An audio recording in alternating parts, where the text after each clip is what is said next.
They said it was for national security, but the walls were built to forget who they were.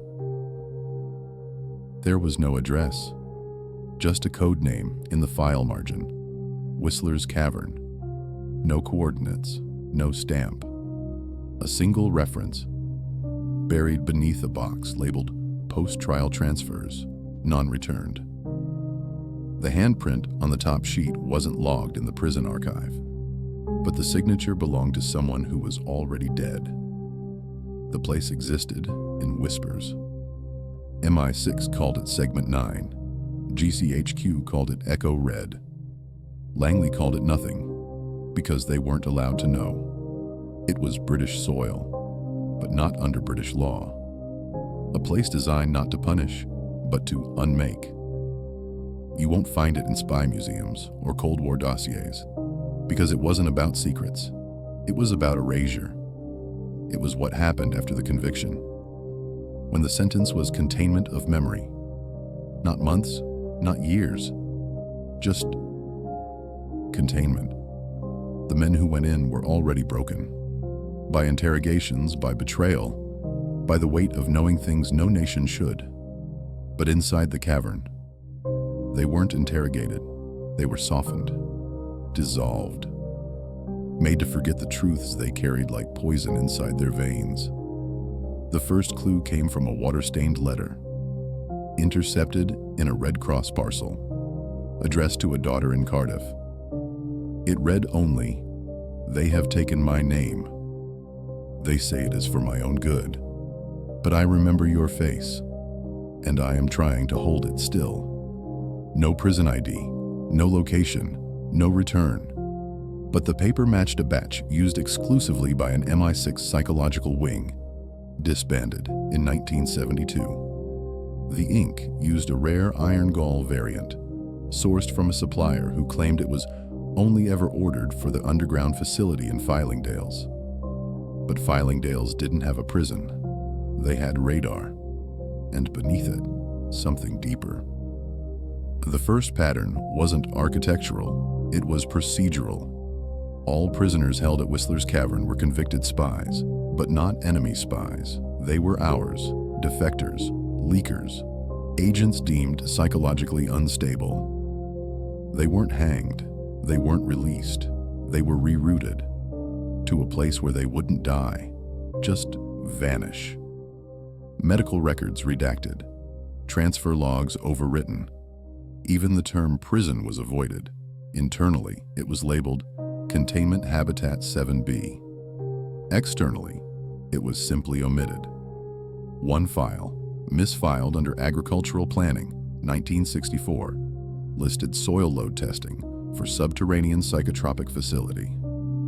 Another document, clearly altered, had typed over an earlier heading, beneath Retirement Planning, Division E. Faint embossing read, Reintegration Failure Protocol, showing cavern classification, Black Alpha. But this wasn't reintegration. This was slow deletion. The architecture served a purpose. Rounded corners, no reflective surfaces, no consistent lighting schedules. Meals served at irregular intervals. Names replaced with numbers. Languages slowly restricted. One internal memo outlined, optimal identity erosion occurs when subject is removed from linguistic anchors. Reduce exposure to pronouns. Disallow personal narrative. Encourage environment to disconfirm continuity. This was not punishment. This was psychological weathering. A long erosion of the idea of self. The cells were circular, designed to remove the concept of direction. The ceilings pulsed low-frequency white noise, not audible, just sensed. It disrupted dream formation, prevented memory consolidation, and over time, made language itself feel foreign. One former employee, anonymous, speaking through a redacted BBC inquiry in 1989, described it as living inside a forgetting machine, like your thoughts were being bleached. Most of the files are silent. but one cassette remained, audio degraded. The case labeled Convict 18B/interview redacted/do not duplicate. Only one clear phrase survived. They told me I had been loyal, but not to the right idea.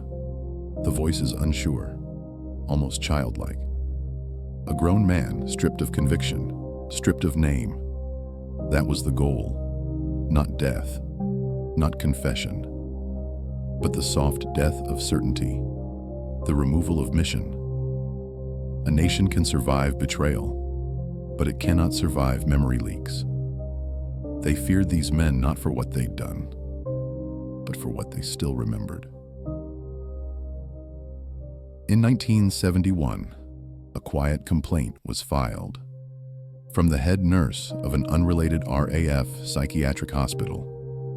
She described a patient, transferred in without paperwork, who had no birth record, no fingerprints, but spoke 5 languages and repeated the phrase, "Langley doesn't know I'm here." He died within 3 days. Autopsy results withheld due to jurisdictional overlap.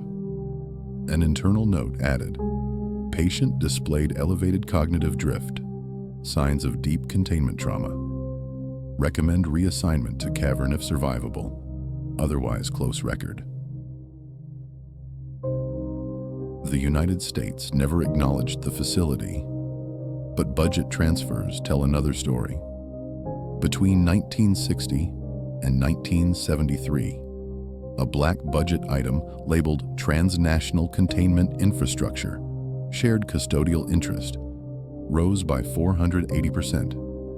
A sub-project labeled DUSTGATE cross-referenced with Project MK-DELTA disposal protocols.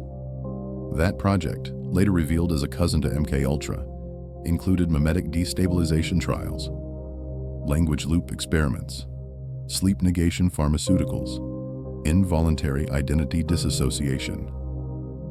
The cavern didn't use those terms, but its results mirrored the same goal: to hollow without torture, to erase without blood, to make the prisoner complicit in their own forgetting. A surviving floor plan, drawn by hand, smuggled out in 1981, shows only 13 cells, labeled 1A through 7B. No guards' quarters, no infirmary. Just a small square labeled chapel, non-denominational, and another. Observation gallery, Mowinch ain't one way. Glass from that gallery, they watch the unraveling. Not for research, not for justice, but to confirm the method worked. That memory could be softened. That loyalty could be subtracted. That a spy could be turned not into a patriot, but into no one at all. And then came 1983, the year the cavern was quietly evacuated. No scandal, no report, but power logs show a full shutdown on May 7th. Satellite imagery, never released publicly, shows trucks, not ambulances, no air evac, no public record of transfers, just trucks. One handwritten memo, buried inside a Canadian intelligence archive, notes, Whistler Cavern decommissioned due to structural failure. Remaining subjects rerouted. Archives to be handled via phantom circuit. Do not preserve personnel.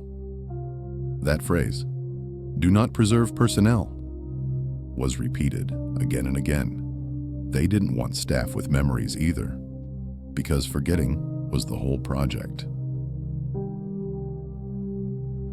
Inside one scanned personnel file, the final line reads, staff exposed to Class B proximity protocols for more than 16 months display increasing symptoms of emotional flattening, spatial dysphoria, and dream collapse. Recommend full memory wipe or soft termination. They erased the erasers. But fragments remain, because memory isn't a file, it's an imprint. It stains everything it touches. A photograph with no faces, a uniform with no crest, a chair bolted to the floor with no straps, no chains, because compliance didn't come from force. It came from design, from institutional architecture, built to dull, to blur, to soften what should have been sharp. A prison that didn't cage the body, but caged the continuity of thought. What remains of the cavern is not physical. The walls are gone. The tunnel entrance buried beneath a collapsed radar station. But the design survives.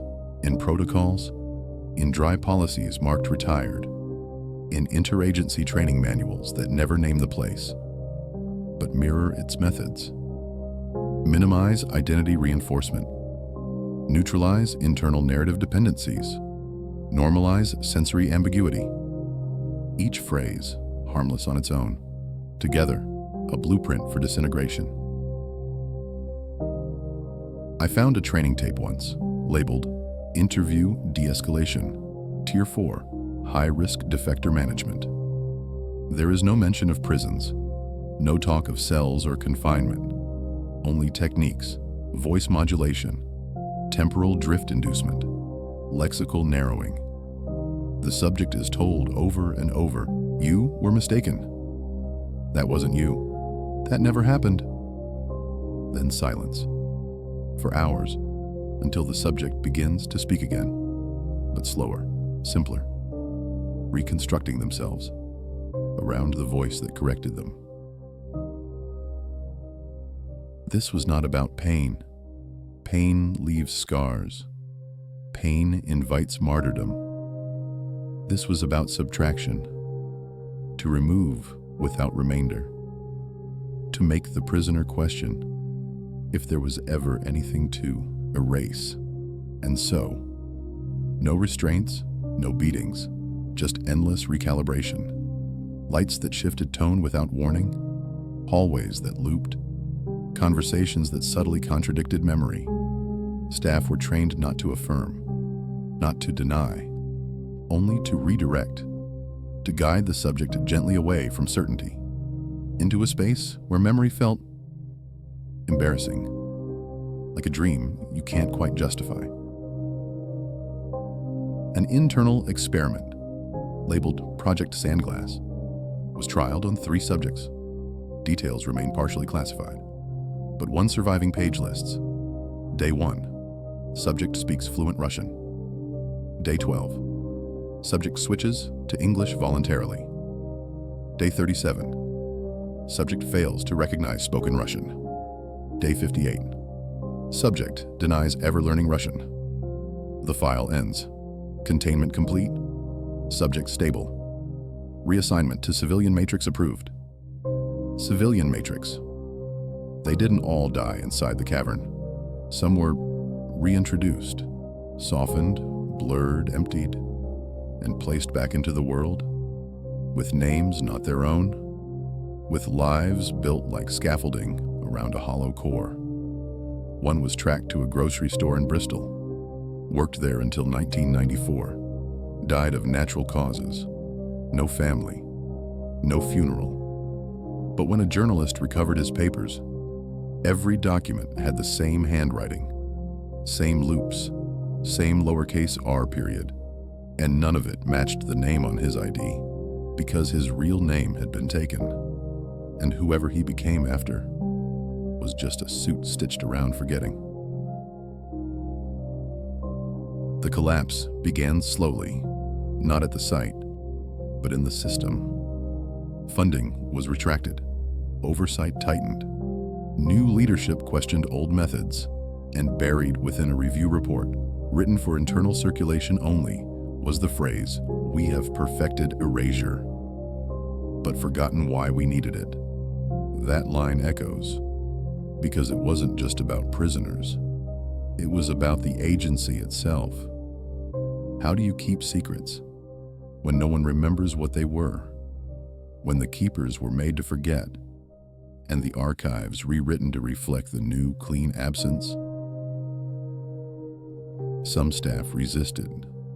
One doctor, name redacted, leaked 17 pages to a private investigator in Edinburgh.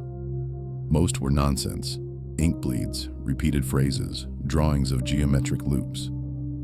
But in the margins, A single, repeated sentence. We made men into silence. He was found 3 weeks later. Not dead, just wandering.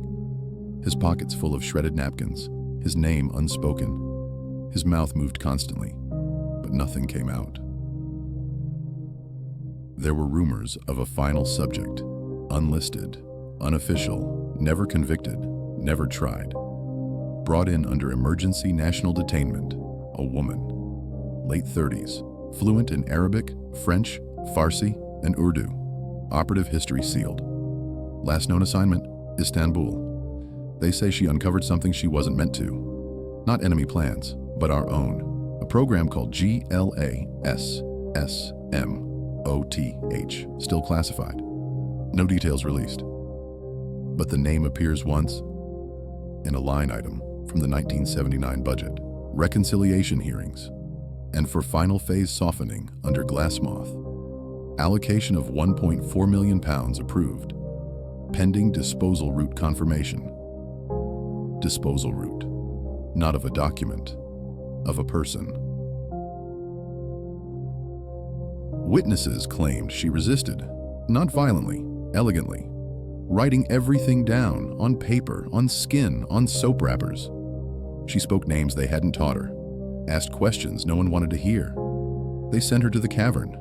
No trial, no defense, just a van, a tunnel, a door that clicked once and never again. She didn't disappear, not immediately, but slowly, from language, from files, from collective memory. Her name exists in one document only, partially burned, recovered from a safe house fire in Prague. The ink had melted, but pressure marks on the paper revealed 6 letters, NARINA, and beneath it, in smaller text, retain until full dilution achieved.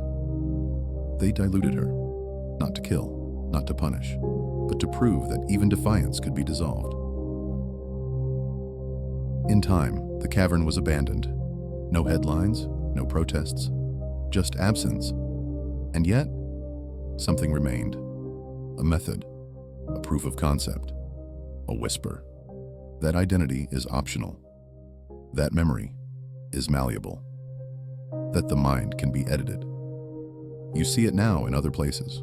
In immigration, holding cells with no clocks.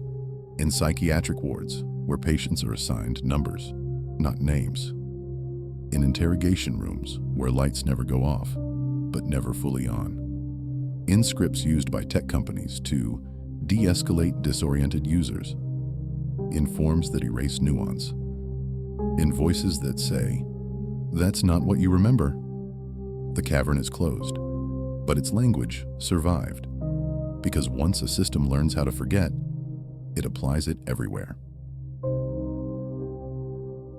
There's a file in the British National Archives, mislabeled as Shipping Manifest. Inside it, a series of blank pages. But under ultraviolet light, one reveals a final notation. 13 subjects processed, 12 resolved, 1 retained for observational closure. No names, no dates, no initials, just a signature, unreadable, swallowed by ink fade. But someone signed it, as in someone closed the file. Someone confirmed the forgetting. What makes this unbearable is not that it happened, but that it worked. That men and women, trained to resist, were undone not by violence, but by design. That nations can choose forgetting and build machines to make it happen.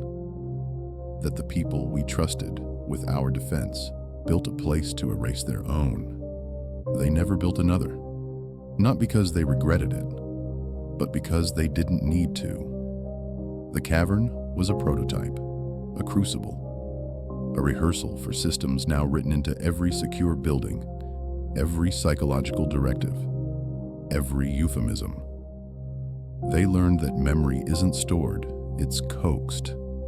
That identity is fragile, and that the state can remove it without blood, without bruises, by simply interrupting the mirrors. The cavern taught them, you don't have to kill a man who knows too much. You just have to convince him that what he knows isn't real, that his name is wrong, that his timeline is off, that every instinct is a malfunction, that resistance is an illness, and so he stops fighting.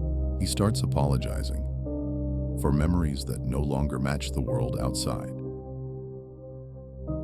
This is what they built: a system that could dismantle narrative continuity, a framework that would outlive its own facility, and when it was no longer needed, they shut the doors, poured concrete into the tunnels, sealed every hatch with rebar and sand. But they didn't bury guilt, because there was none. Only the quiet pride of a mechanism that had done exactly what it was designed to do. There's a photo deep in the MIRE archives, undated, blurry, a long hallway, no doors, just light. At the end, a silhouette, seated, still, looking straight at the camera. A notation on the back reads, Cell 7B, final subject. Holding no other description. No retrieval log, no follow-up. The photo was never supposed to be taken. The camera wasn't logged. The negatives were mislabeled. But the face is blank, not blurred, just empty, as if the person inside had learned how to be nothing. What they didn't account for was residue. Memory doesn't vanish. It diffuses, leaches into systems, haunts protocol, lingers in phrases. You can close a prison. You cannot close a language. And so it echoes.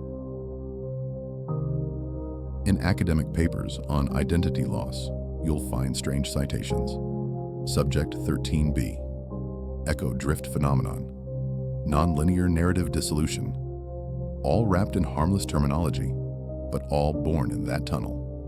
All harvested from those who were processed, not punished.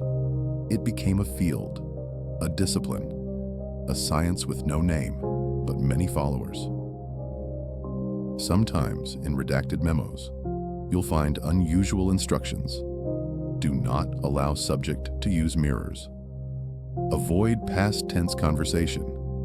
Disrupt personal narrative at onset. And you realize this isn't about criminality. It's about controllability. If a person believes their memories are flawed, they become compliant, eager to be corrected, to be guided, to be remade. One former analyst, speaking anonymously, said, "You don't break people. You make them curious about their own malfunction. And once that seed is planted, once a person doubts their own history, the rest is self-erasure. They'll do it themselves, with gratitude."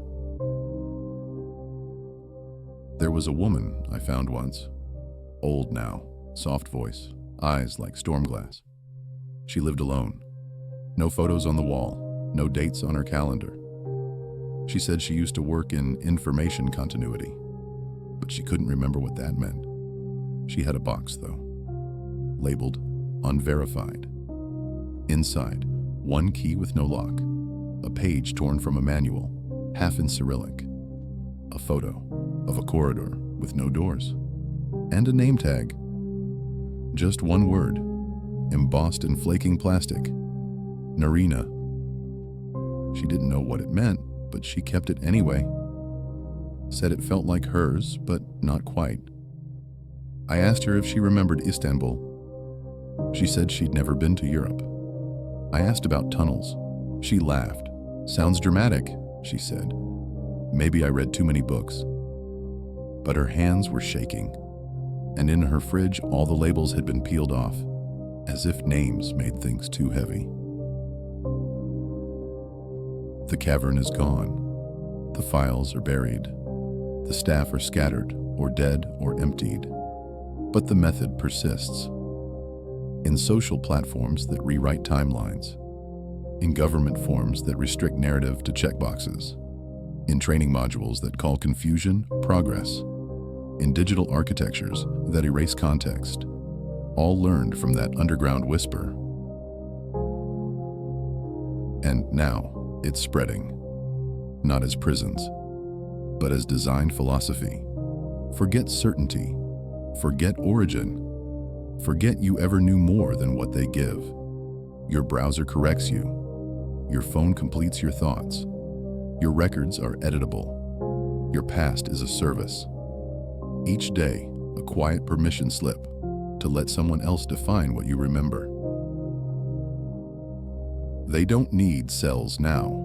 They have interfaces. They have prompts. They have language as architecture. No guns, no walls, just updates. The forgetting is ambient, decentralized, scalable. The cavern was simply version 1. There's grief in this, but not the kind you can name. It's institutional grief, the kind that lingers when a nation amputates its own memory and pretends it never lived. It's the grief of a system that learned to delete itself, to redact its origins, to swallow its archivists, to forget not just what it did, but why it believed it had to. So if you find a photo with a blank name, a page with a line blacked out, a hallway that feels wrong, don't ask who built it. Ask who ordered it buried. Ask what silence it served. Ask how many names were softened into numbers. And ask, quietly, if any part of you remembers being someone else. Someone louder, someone sharper, someone who resisted. Because if you do, even faintly, then the cavern never fully closed.